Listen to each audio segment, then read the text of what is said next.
Hi, my name is Jody McNamer, otherwise known as Tyler's father.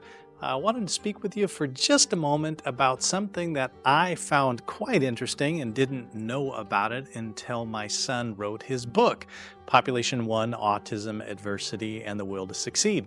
As he was growing up, it was odd for me to see his different facial expressions because they really didn't fit the situation that we happen to be in.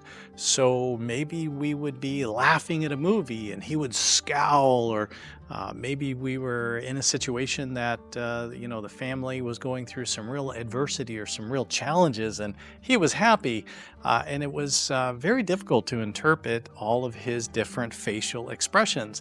And for years, couldn't understand why that was the case. Or maybe his expression was stoic, or again, just really not even paying any type of attention or really looking beyond you.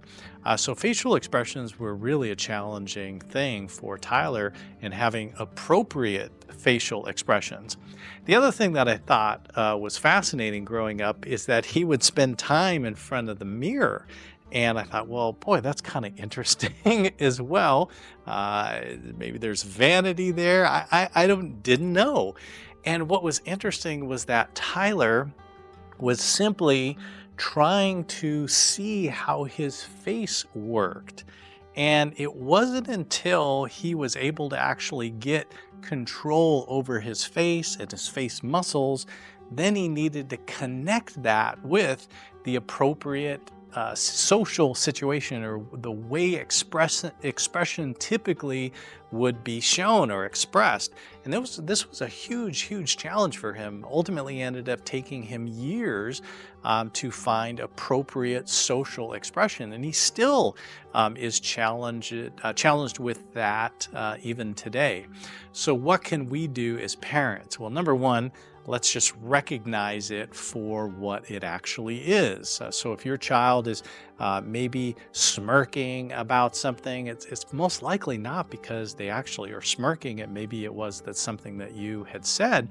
It's just simply they don't know how to react, how to make their face work in a way that's appropriate for the social situation. And had I known then what I know now, I would have had him practice a ton more in front of the mirror. I actually would have shown him different patterns and pictures for maybe a sad situation, or a situation where you would be angry about something, and justifiably so, or happy or excited about those things. Because first of all, again, he had to have the muscle development to be able to do that, but then also needed to connect that with different appropriate social scenarios. And so one of the things that we also used was this whole, watch, or, look, listen.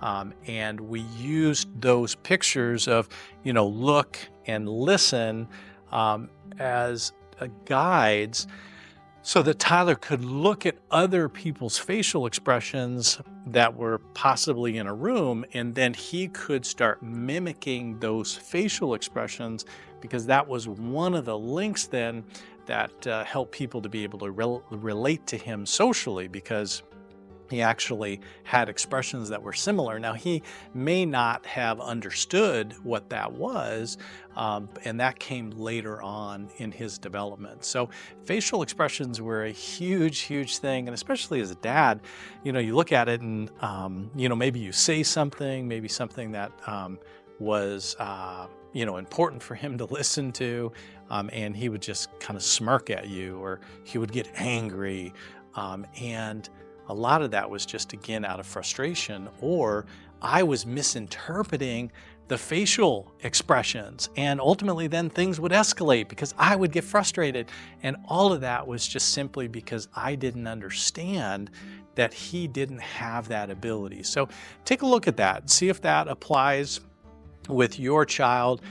maybe practice those facial expressions. We would use different pictures, of course, and still to this day he actually has that chart in his office of all the different, I think there was 24 different facial expressions, happy and sad and excited and all of those different ones, emojis, emoticons, I think can be used really effectively as well as pictures, especially and being able to translate in written communication too.